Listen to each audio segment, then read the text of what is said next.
代嘅澳門，地點係澳門雀仔園街一個唐樓單位。故事主人翁係一位叫阿威嘅小學5年級學生。阿威啱啱跟隨佢父母搬咗入一個新嘅唐樓單位，咁對佢嚟講呢件事係好開心嘅，因為佢從小到大都係同佢父母混埋一間房，佢終於有自己一間房。咁由於細屋搬大屋嘅關係，其實佢屋企好多家私都係欠奉嘅。有一日，阿威放學返到屋企，佢爸爸媽媽好開心咁同佢講，佢終於有個衣櫃啦。衣櫃唔係新，除咗4個角有啲花之外，其他都係新淨，亦都冇乜表面上嘅污糟。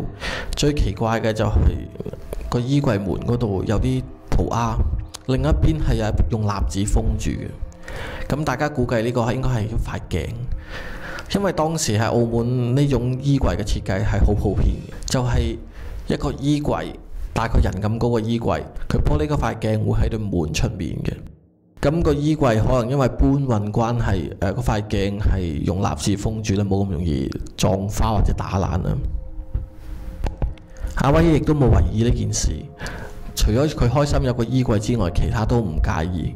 然之後就開開心心咁將自己所有啲衫搬咗入去啦。咁當時澳門其實係屬於一個叫做比較窮困嘅環境啊，好多朋友呢其實都唔介意用舊嘢嘅。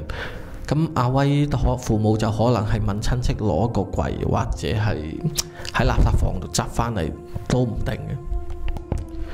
結果有怪事喺嗰晚夜晚發生。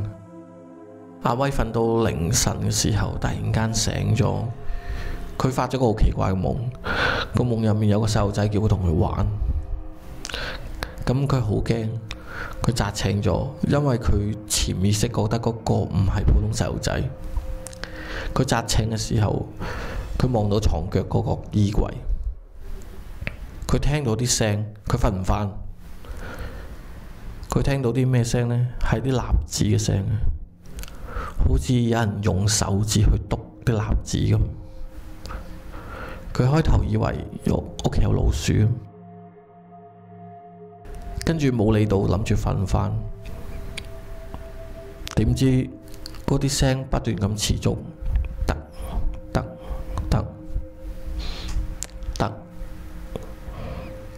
跟住開始聽到啲聲係越嚟越激烈嘅。開頭係好似用手篤咁樣，慢慢聽到嚟辣咁樣。佢第一個時間就係望個衣櫃嗰塊蠟紙嗰度，佢見到隻手板呢喺蠟紙入邊滲出嚟，見到蠟紙有隻手嘅影慢慢滲出嚟，係想推開塊蠟紙咁樣。喺塊鏡入面有個人想走出嚟，係一隻手啊！隻手係一個好似佢小朋友咁樣，一隻手同阿威嘅手型係差唔多大嘅。跟住阿威好驚，走咗佢爸爸媽媽間房瞓。第二日阿威其實都唔敢返去嗰間房度，去個衣櫃度攞返啲衫去返學。阿威唔敢返房瞓，但係佢阿媽同佢講，呢啲唔係真嘅，你發夢呀，係咁噶，你新搬入去唔慣啫。